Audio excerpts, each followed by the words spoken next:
Again, like I say, the usually the super spontaneous, crazy stuff, I leave it till maybe toward the end. Unless if I did, like I already did a couple paintings, I'm kind of warm up in my zone, then I know exactly, I already can pre-visualize how it's gonna look, then I can just go crazy at it. But if it just, start a new painting, I wanted to be a little bit conservative, and that's the other thing that you want to, as an artist, you want to be concerned about, same as a drawing too. It's you want to pace yourself. Most of the people I know like to do quick sketches in their figure drawing classes because it's quick, it's energetic, it's keep momentum going. If they don't finish, if they don't finish their drawing, it's okay because as long as they get that drawing feels like it has a nice energy and nice nice strokes, fluid strokes. But the things they will still never know how to draw that hands, never know how to draw that ear, the nose, and because they don't know how to. But like I said, so they are kind of cheating themselves by not, again, basically kind of cheating themselves. So that's why the long pose is benefit, and long pose force you to really, or like this, go to the New Masters Academy site, use their photo references. There are a lot of great photo references out there. I use their photo reference all the time, almost every day, and I'll sketch some from the reference, and just again keep momentum going, keep sharpening your skill, learning things that you don't get intimidated in a class situation because now you got people standing behind you and not standing, maybe next to you, or there might be people standing behind you, so you get all nervous. So you always never want to get to the part that your weakness. Then it's fine. Then go home and study those. Practice drawing again, drawing the hands, drawing the ear at home, and then you can apply that to to a life scenario. So you need to have that balance, knowing how to draw fast, also knowing how to able to slow down and be patient and observe carefully to draw to finish off a long pose. Painting is obviously more of a longer process. The long pose drawing definitely will help. How do I know where all those gestures flow? Those are from short poses. So you got that both benefit.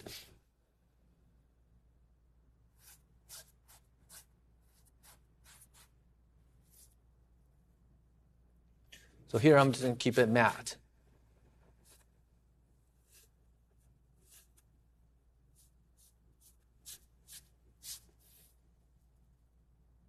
Almost just drop in the pure black.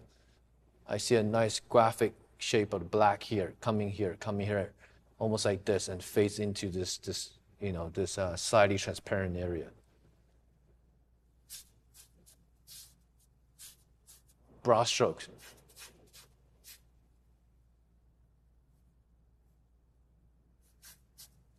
Again, fast enough to create something interesting, edges or shapes, slow enough to know where exactly your design, how your design is set up, how you want your audience to read.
Okay. So as you can see, once you establish the darks, almost like a graph, black and white, you know, like Frank Miller comic books. So it should already have a pretty dynamic read, and there's only three values. We got the dark, we got the midtone, which in this case, the shadow, and we got the light. That's all we need. Three values. Sometimes we go to four, but three that can take care of things.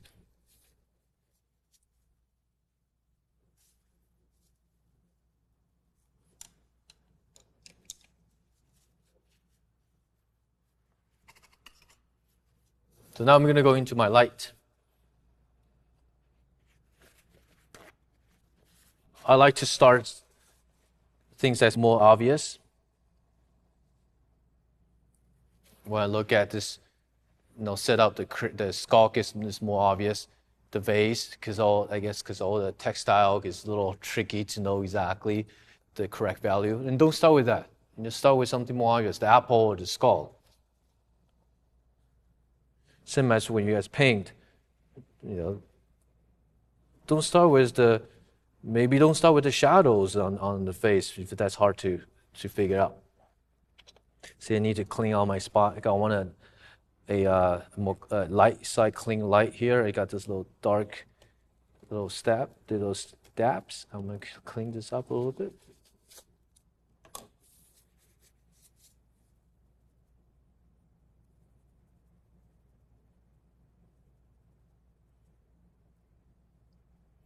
See how thin, how liquidy that is. It's just not to see that's not gonna do it any good. Again, I'm also gonna scrape that out a little bit.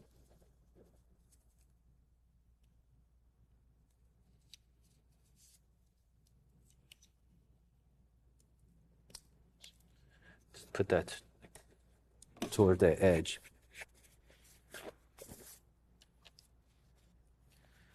I can actually making a gradations. Again, since I'm working with a black and white, let me.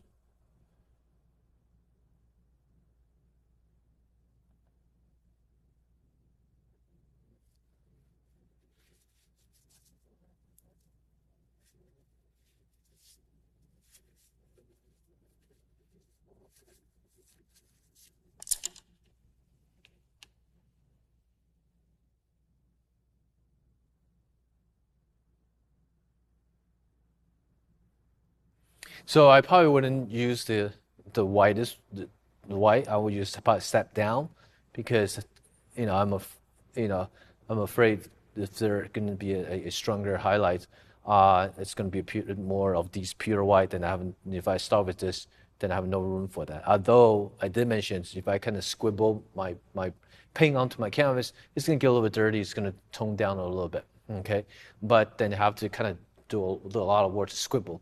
So instead of doing that, I'm just going to do it one step down. So I don't need to scribble so much. And I still have the room to go up and go down.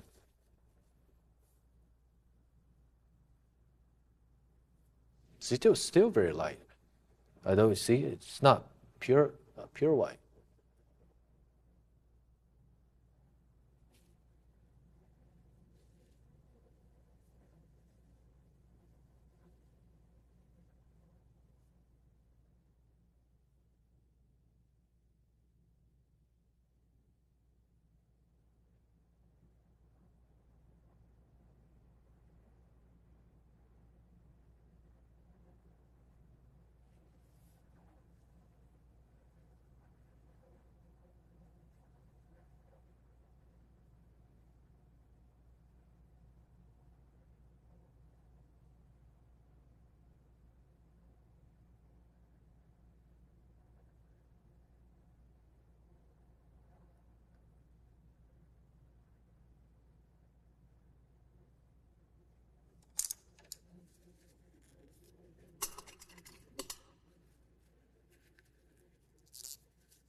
beautiful shapes right there. I had to switch my brush. The other one was using a little too big.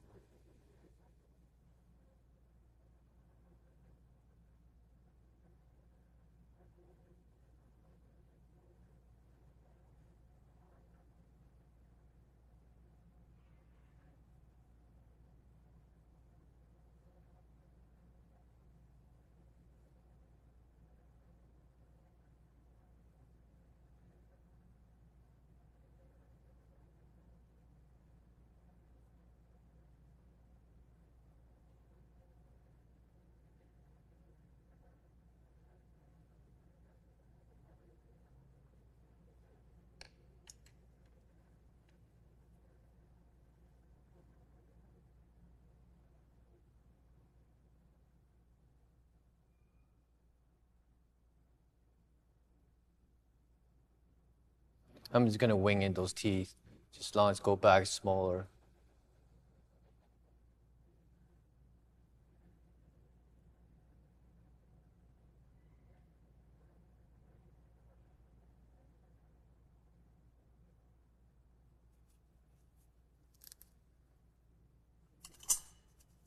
I'm gonna use the same brush for the shadows on the teeth. I'm gonna squeeze out nice and clean. Oh, I have a darker small one, but I'll probably just use that. So I'm gonna switch to another smaller brushes. I thought I don't have it.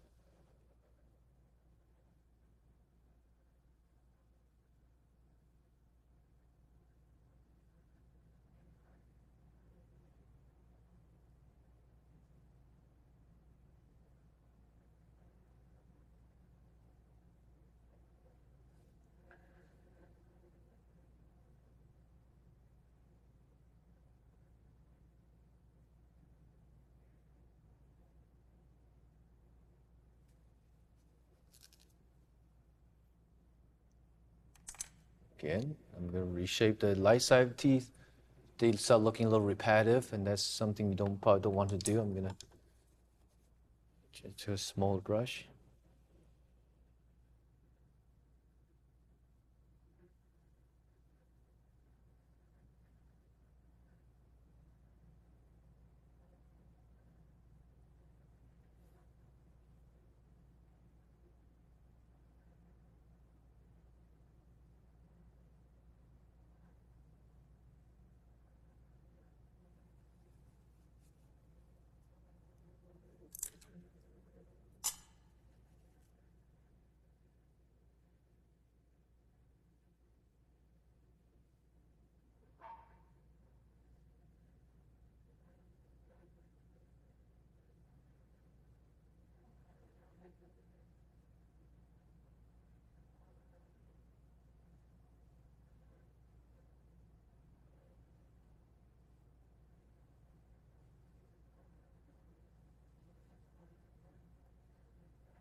I like to make every strokes count. Like if I can put one stroke and just explain the whole plane and whole value, I'm happy with that. But of course, sometimes it's not perfect. You have to go over a few times, but I'll try to minimize. And usually, if you start going over too many times, that probably means you're using a too small of brushes, and you need to switch.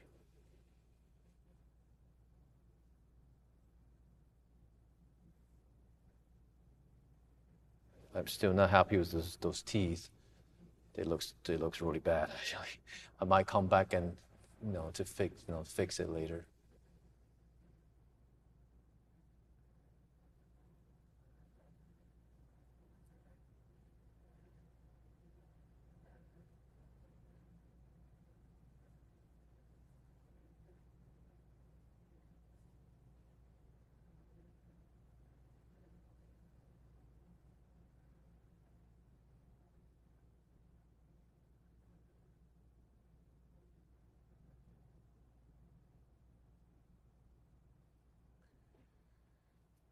All right, don't cut up with my neighbor too long. I think I am. Let me paint the shadow in here. So it's not super dark.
I'll see if I can leave the tone.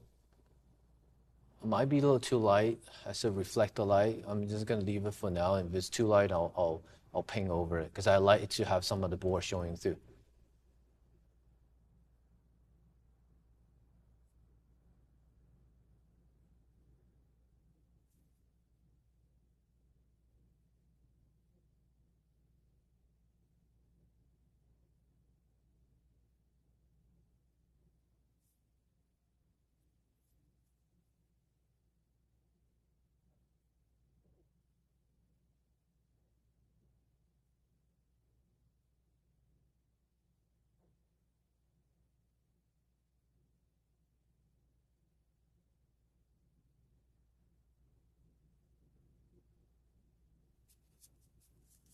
God, I hate those teeth. I'm gonna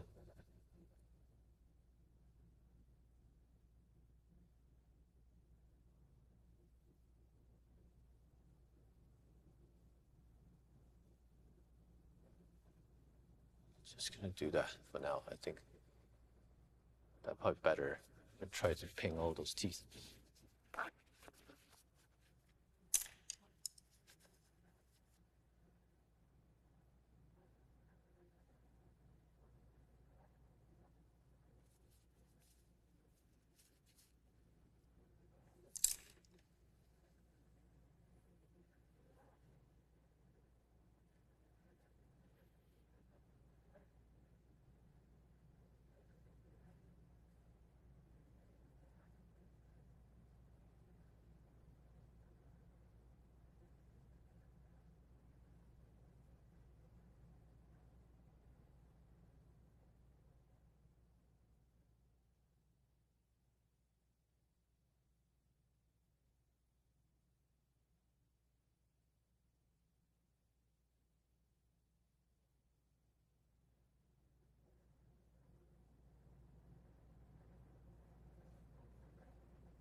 The highlight's gonna be right this corner.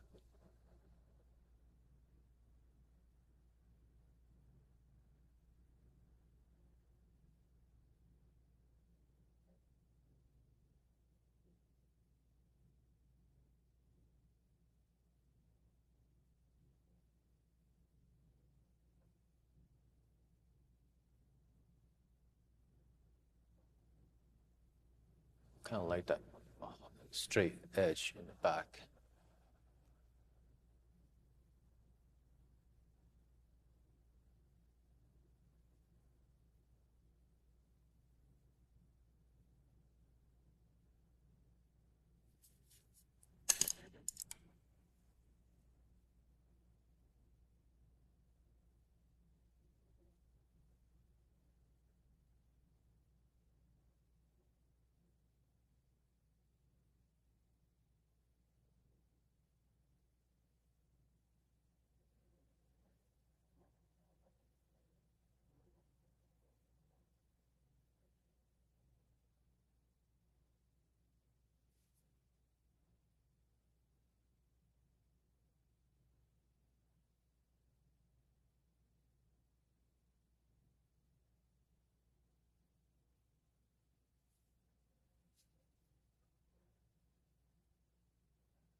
So move on to the apple. It's light, but I don't want it to be light as the skull, because maybe that's what I want to be the first read.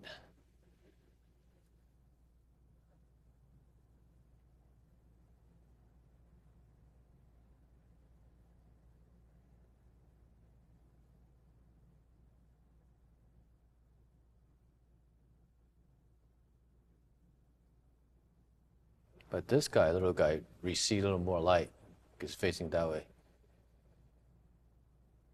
Oops, maybe it's not that bright. And I kind of liked how this kind of hook up pointing to the skull.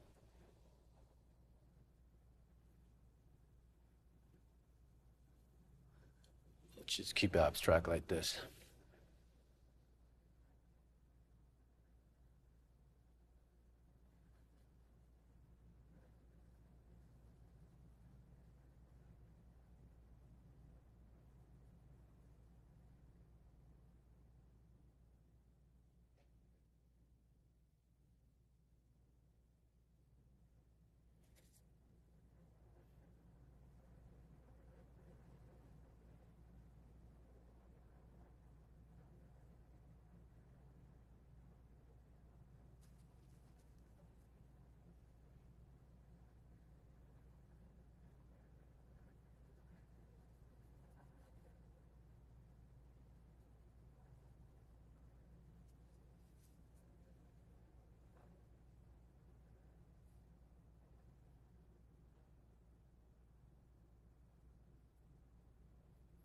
Again, that's I spent probably spent a little too much time on the skull, and but now I want to make sure everything works cohesively.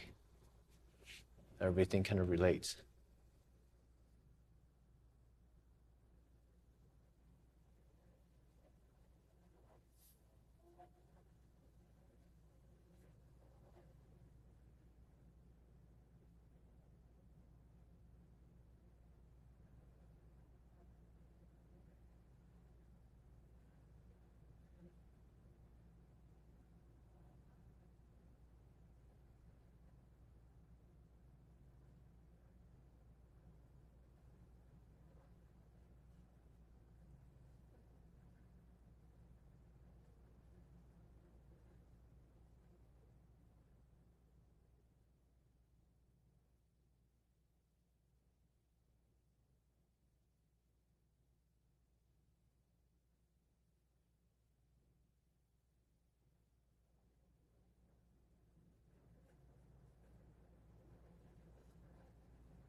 give a sense of that tabletop.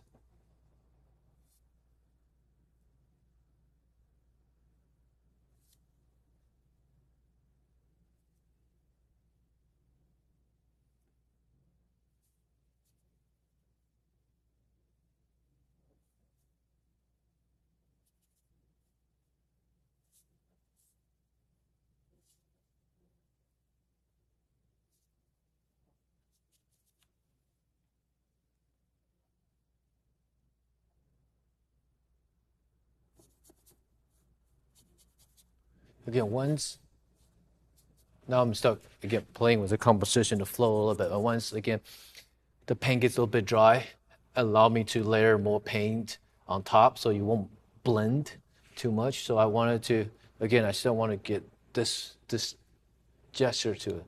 This kind of diagonal flow goes into that book, up to the apple, shooting out from this cloth, and come back.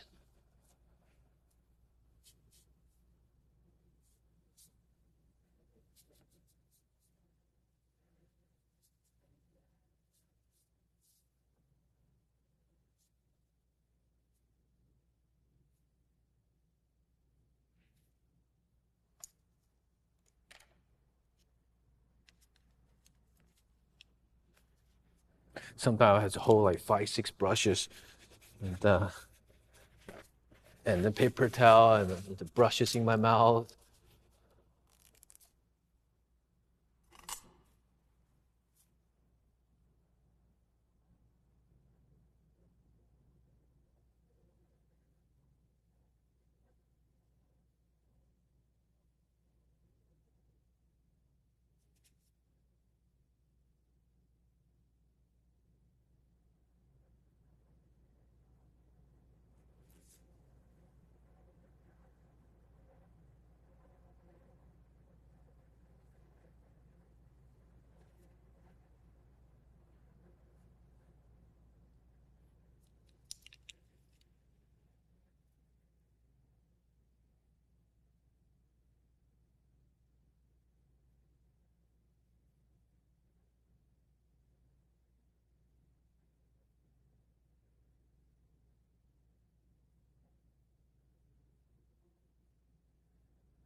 So now, see how here I can see quite unified in terms of light and dark shape.